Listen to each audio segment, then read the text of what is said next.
Lolenzo Poe, Navigating Challenges, Community Bonds, and Educational Advocacy. Lolenzo shares heartfelt anecdotes about his upbringing in Portland, Oregon, highlighting the support of community and the impact of his grandmother, as well as the unique dynamics of their neighborhood following the divorce of his parents. Transitioning into his career, Lolenzo delves into the insights from the roles at the City of Portland, Urban League, and Multnomah County Human Services Department. He candidly discusses concerns about the educational system, particularly its impact on African American students, reflecting on pivotal moments and personal losses within the community. Throughout the conversation, Lolenzo critiques the current state of education and advocates for a more community-involved approach, expressing skepticism about the system's ability to address the diverse needs of students. Join us for an engaging conversation that explores the complexities of Lolenzo Poe's journey, community bonds, and the powerful advocacy shaping a brighter future for our youth. I'm the son of Lolenzo and Johnny Poe. I was born here in Portland, Oregon in 1952. My mother and father and my sister, we lived in Albina. Matter of fact, our house was down on Benton Street, which is now the center of where the Memorial Coliseum is. And at the age of 5, my mother and father divorced. I remember it so vividly because of the neighbors. Our neighborhood was always where they supported each other. And my dad came over and he took me and my sister for a ride to tell us he wasn't coming back. And I remember when we got back, the neighbors had prepared a big meal. And that always struck me as something that was a way to support families. From that, a year later, my mother passed away. And I was raised by my grandmother on North Ivy Street. Attended, at that point, Boise Elementary.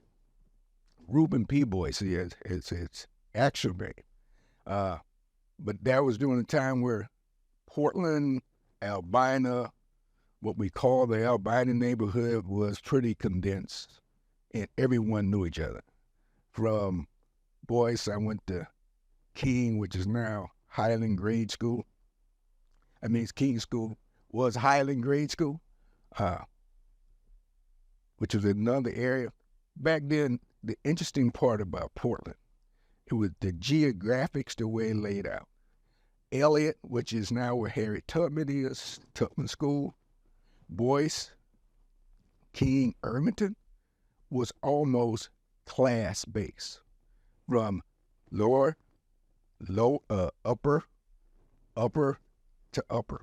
And depending on where you sat in that, because you knew down Elliott, it was a little bit rougher, Boyce a little bit rougher, Highland a little less, Irving we called the soft side of town. But that was growing up, but everybody was friends. Those were the days when what you learned was that there was community. What you also learned is that your friend could be your enemy tomorrow and still be your friend the next day. You could have a fight, which we did, and the next day, you're best friends. My grandmother was very religious. She was the first generation from Mississippi. Me and my sister, my uncle were raised together. She wasn't formally educated, but she was very knowledgeable. I say now that with each passing day, she became smarter and smarter. She would teach me lessons about how to give back, to be grateful, to be thankful. I am really a product of a community that took care and loved its own. I didn't have a mother or father. And this whole notion that about single females, in my neighborhood, my grandmother was the only single female. Across the street were the Delonis, Mr. and Mrs. Deloney. Next to them was Mr. and Mrs. Smith. Next to them was Mr. and Mrs. McDonald. Then you had the Harrises. the Jacksons. Jacksons became family police officers. So you had the Lincolns, Don, Eddie, Roy, the whole neighborhood. They were fathers. They were stability.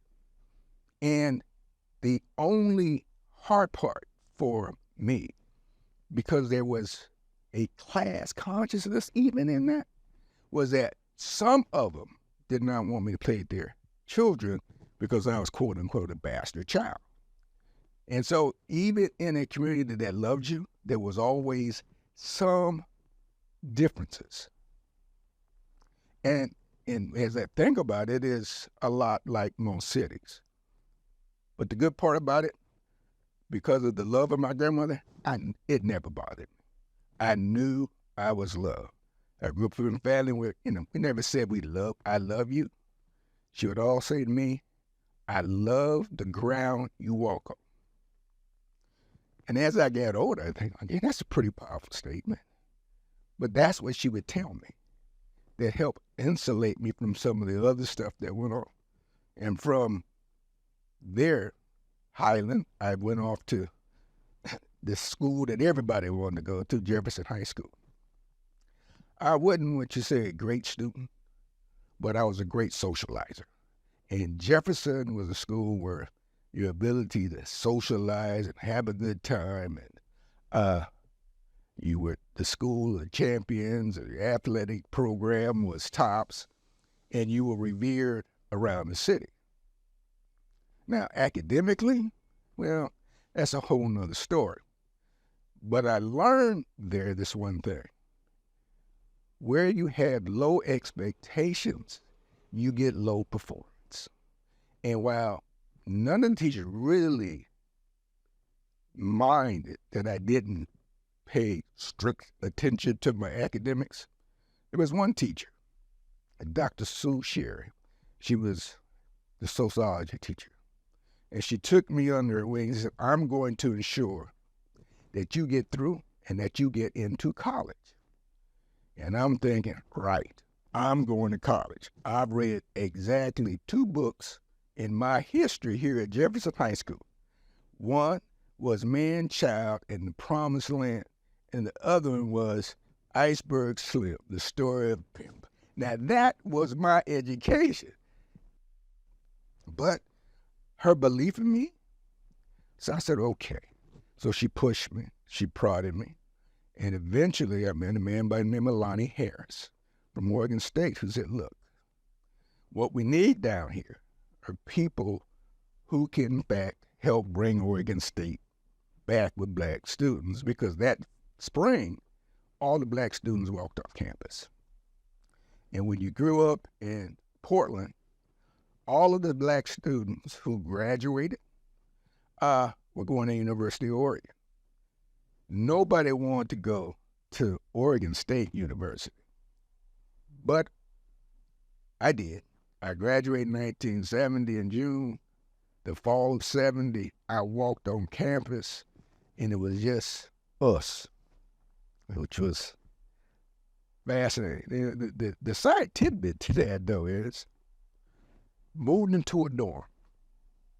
And it was like I said, it was like 3 of us. We're coming to our state. They split us all up in separate dorms. All these, we're down there with all them. And in my dorm, all the other guys, white guys, in there were from Medford, the place that had called us a whole truckload of niggas. And I said, well, okay. And so I just moved in. The other brothers, we just took over the dorm. We said, no, we're not going to be isolated. But what we found is they don't think. They just don't think.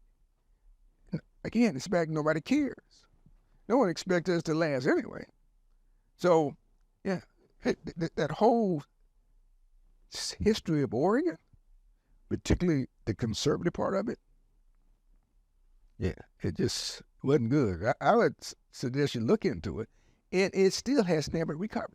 I was director of the City of Portland Urban League's Youth Service Center, which diverted juvenile delinquents from the court system.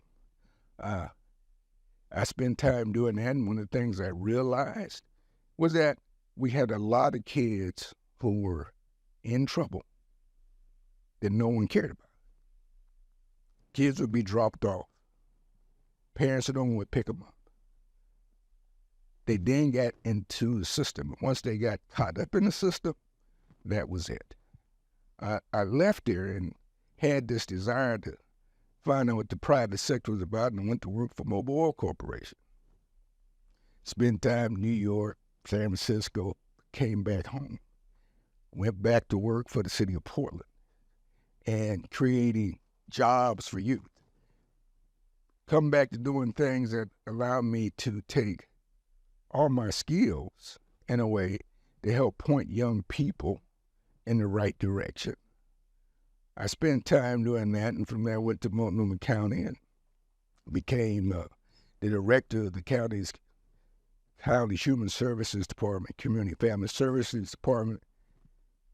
Take a lot of pride in creating the SUN system, which is Schools Uniting Neighborhoods. It became a national model. I did that. Did Portland House of Emotion back in '90 when the gangs became first prevalent in our city. Really started to look at, okay, if you really are talking about gangs and eradication gangs, how in fact did you help young folks exit it when they wanted to? If they had no place to go other than a gang-impacted home, that wasn't a good strategy in my mind to help a young person next gang. So we created Portland's House of Emotion, which was a 15-bed residential facility. That was a successful model, but with all things, time, energy, gentrification started to creep in, and everything around it changed, and so it had to then be relocated. But I tell you, the most interesting aspect of a servant's life growing up is to understand this. You had to see it to believe it. We've had some extraordinary leaders in Portland politics that we never talk about. From Cleveland Gilcrease, who ran Portland Metropolitan Steering Committee, Betty Lou Overton, who was the chair of Portland Albina Action Center.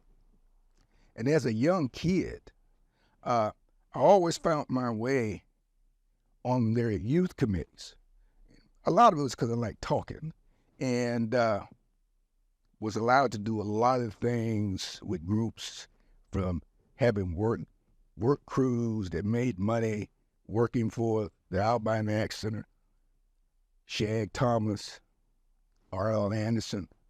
Those were the days when I often say people talk about rough politics, know nothing about it, because you go to, as a young kid, I went to a finance committee meeting. They got to the table, and they pulled out the guns, put it on the table. I'm saying, I'm just a kid. I don't need, this ain't me. But you learn that when you're doing the business of the community, it's serious. And you need to be serious about it. Whether it was Lee Brown, who later became sheriff, Charles Jordan when he was at Model Cities. The politics of our community has always been something that has been underrated and misunderstood. It has always been more than electoral politics, those who ran for an office. It's been the politics of how you help a community survive and benefit. But that's who I am. But my passion is, as a servant, has really been around kids. Because as a young black boy, I knew intuitively that a lot of people gave up on me. A lot of people had no expectation of me.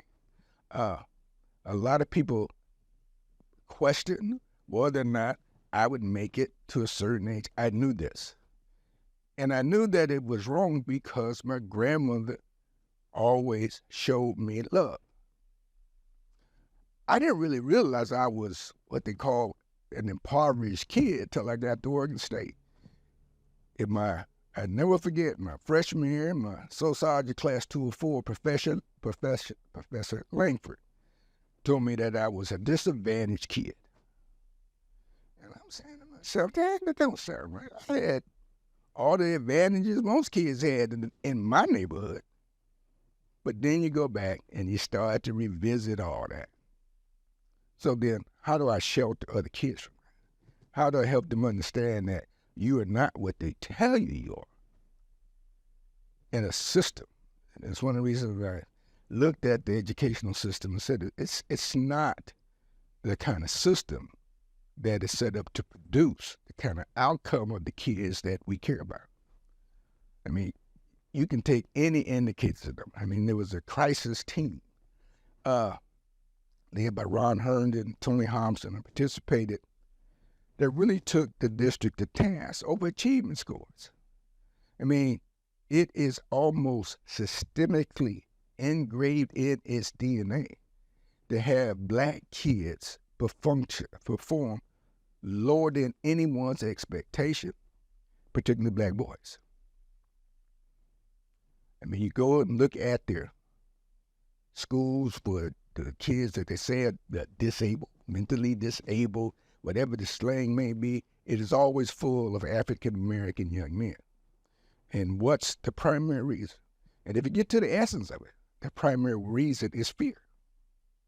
Fear for kids. Translate that to now, the discipline rate for African-American males is 3 times anybody in this building.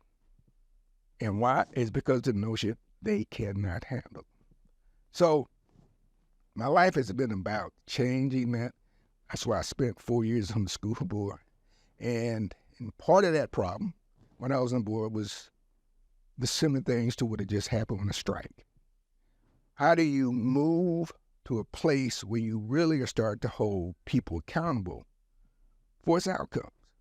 You know, I always maintain this, and I used to get in a lot of heated discussions. And if you mention this when Harry comes in, you'll see why. I always maintain, if you really want to change what happens to kids, why is it that we cannot evaluate teachers on their outcome? Every industry we know has outcome-based performances. You get, may not be millions and tons of money, and I understand the right to fight for higher wages and better working conditions. Based on what, though? It's not based on your outcomes, because your outcomes are still dismal. But no, we never talk about that. That's taboo. And I think unless we can do that, we will have a problem with really dealing with what transpires in our schools for our kids. There were 2 incidents. One was I was relatively young. The other one was as I moved a little further in the journey. For a year, there was an entity called Portland Metropolitan Steering Committee. It was an anti-poverty program that, in my estimation, by virtue of its leadership, did more to uplift and help our community than any program I've seen before or since. They had a really dynamic leader, Cleveland Gilcrease. I watched a system go after this man in that organization and remove it. That level of injustice said, you've got to be knowledgeable and committed to change without relying on someone else's perception of what you do. Because as I witnessed that as a young kid, being on the board and around it, I'm watching this organization empowering black people at all levels of employment, all levels of decision-making, and to have that just destroyed when it was doing good. And you ask yourself, we have so many other things that weren't doing anything that you allowed to continue. So that struck me as a moment by which I want to be in a position to help make those kind of determinations because it just didn't sit well. The other one was I was doing and preparing to do House of Emotion. And part of it was really working with young men who were gang involved and getting to know them. And there was one young man in particular named Alonzo Graves. He was one of the most dynamic, charismatic young men I knew. Him and his brother Corey. We worked with them, and they wanted to get out to life. And they wanted to do the things that were proper.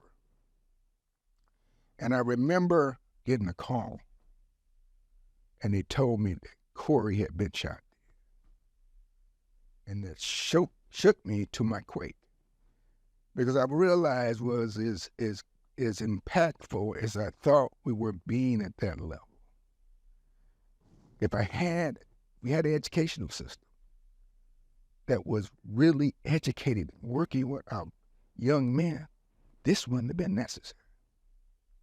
So how do you really change the foundation that should be producing young men who are more resilient to have withstood this?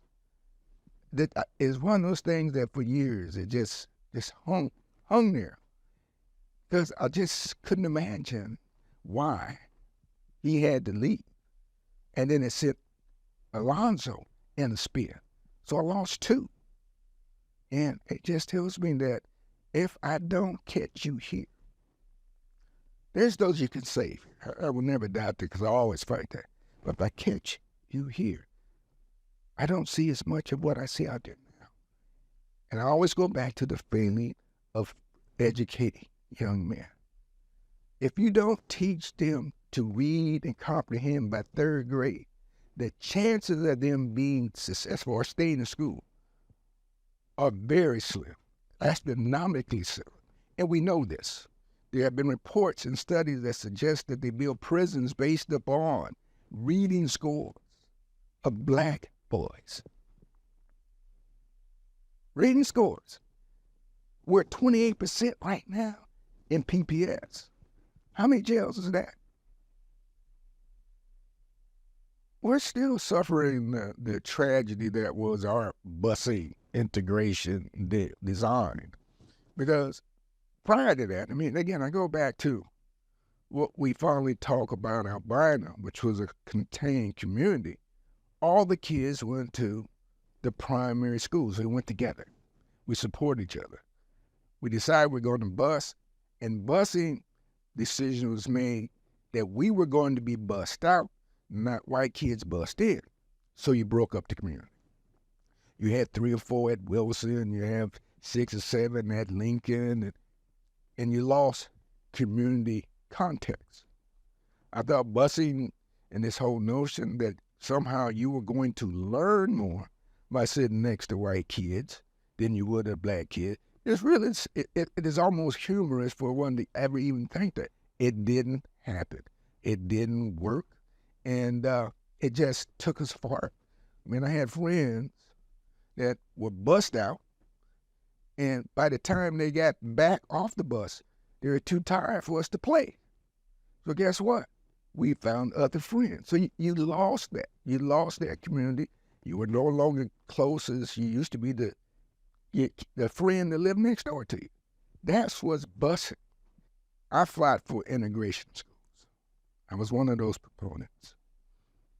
But after years of watching integration, which took out the resources and the people black kids needed, I think we're better in segregated.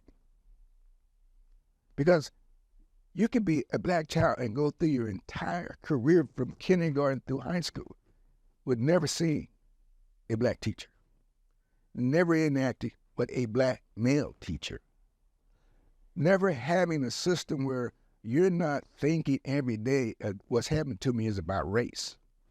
I mean, and you start to see the circumstances. We have more kids now coming out of our black colleges than anywhere else, and they're essentially segregated. I mean, the migration of young kids from Portland to HCBUs is just climbing. So I think there is an argument for resegregating. It's not one of those things that are popular. But yeah, I mean, if you look at it and you start to ask yourself your question, I believe we could go back and look at the data and it probably would support us. But I'll go back to something I always argue while I was in the system, and it's fundamental and it's simple. Belief.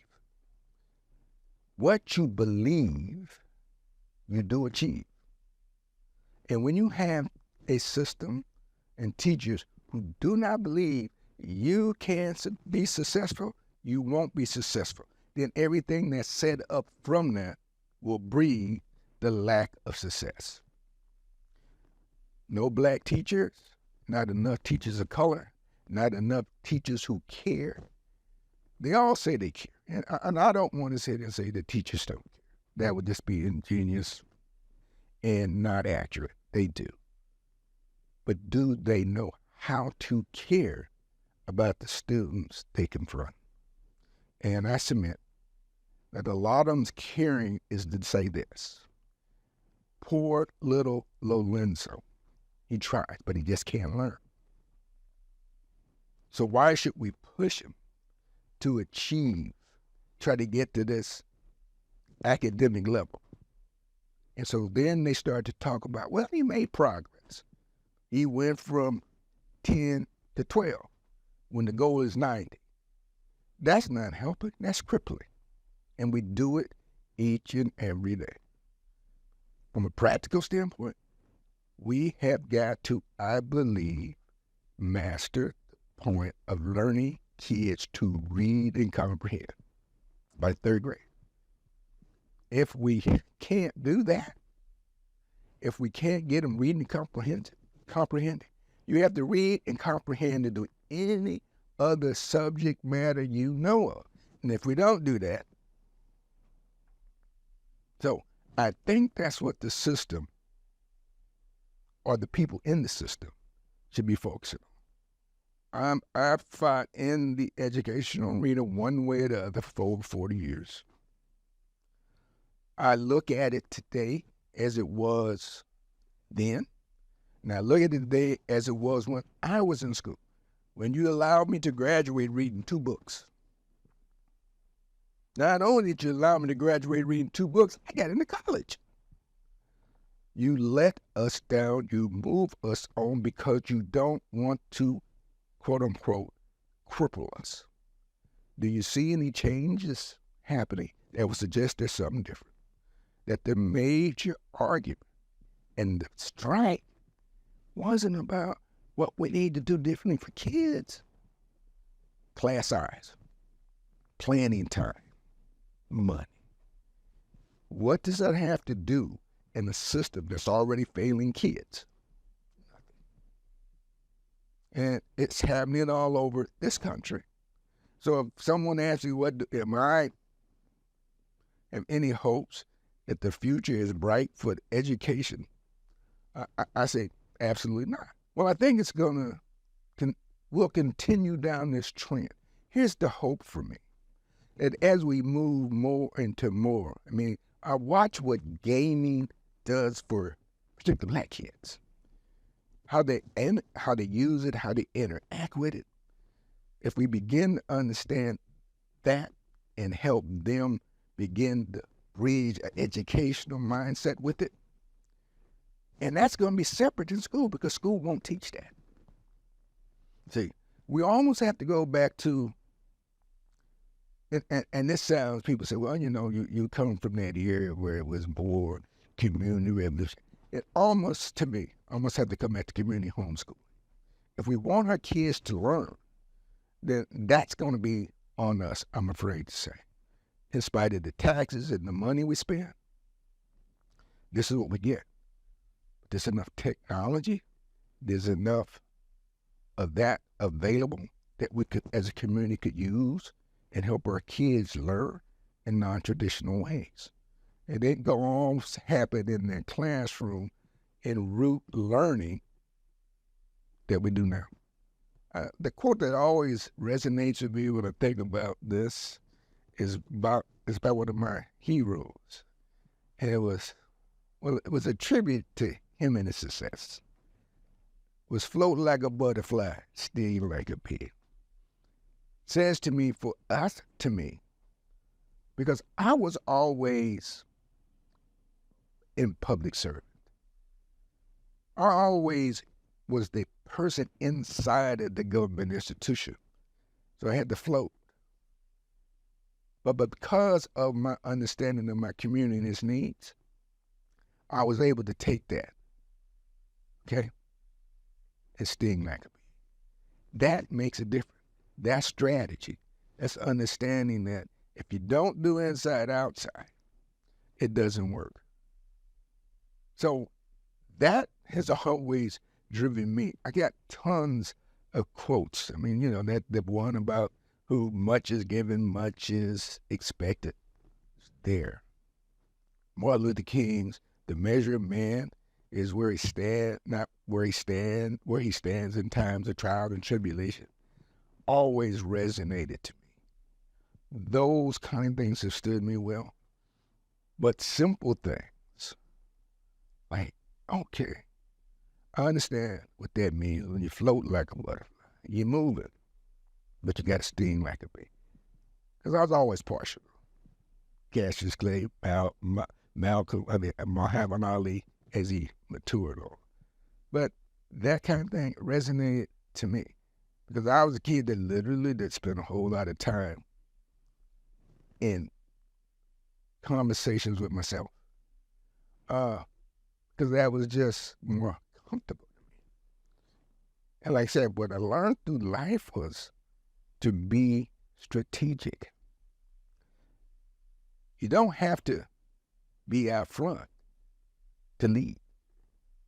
Strategic. How do you move things? I mean, that was the whole point back in, I want to say 80, 90, when we created the Coalition of Black Men. I mean, a little entity, when we called for 100 black men to come together to help change the imagery of black men in this city, was significant, but it was strategic. Because no one else at that time would really talk about how do you bring black men from all walks of life in this city together to start talking about what's best for our kids, what's best for our family, and how do we support them? How do you reintroduce the reality of black men to this city?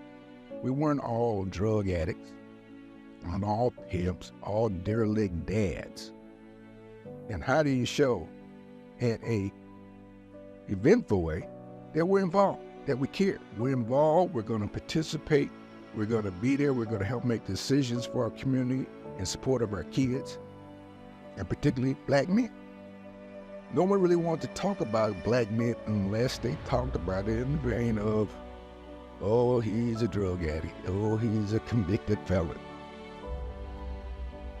So how do you change that story to understand that their fathers, brothers, professionals, laborers, everyday people? Everybody in those days can't be like Mike, but everyone could be like the black man, the black father,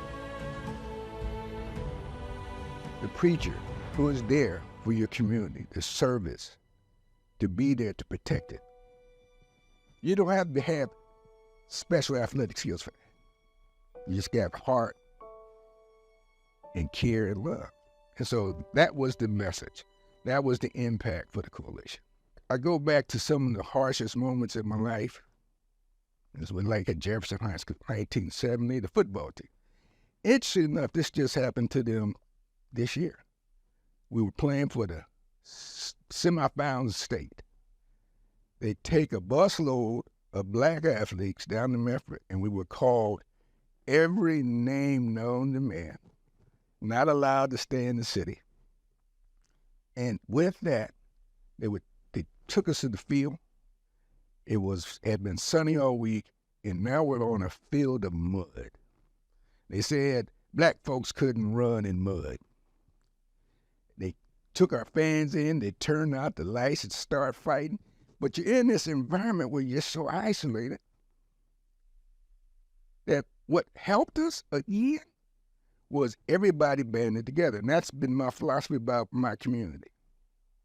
Where you band together, and even when you do, particularly in a crisis, you can do great things. I mean, whether it was the crisis educational team that really talked about educational opportunities for kids, whether it was the building of the convention center when they didn't want to employ us, where there was a crisis and we came together, we've done great work. But me, as someone who understood very early on that community support and community love, when that happens, there's no bounds. But as I also taught, and I'm sure you've heard it before, of one who is given much, much is expected. That was my grandmother's motto. When I left to go to college, she was attending Vancouver Avenue Church. We don't have any money. They took up a collection to give to my grandmother, to give me, as I left to go to school. Those kind of things sit with you. If a community gives to you, then you have a lot and a responsibility to serve that community, which is why I always consider myself as a servant to my community. Doing that, my community has always loved and embraced me. I've been blessed in that sense. And so that's Lolenzo Poe. Thanks for tuning in to Oregon Hidden Legacy. For more information about this podcast, go to OregonHiddenLegacy.org.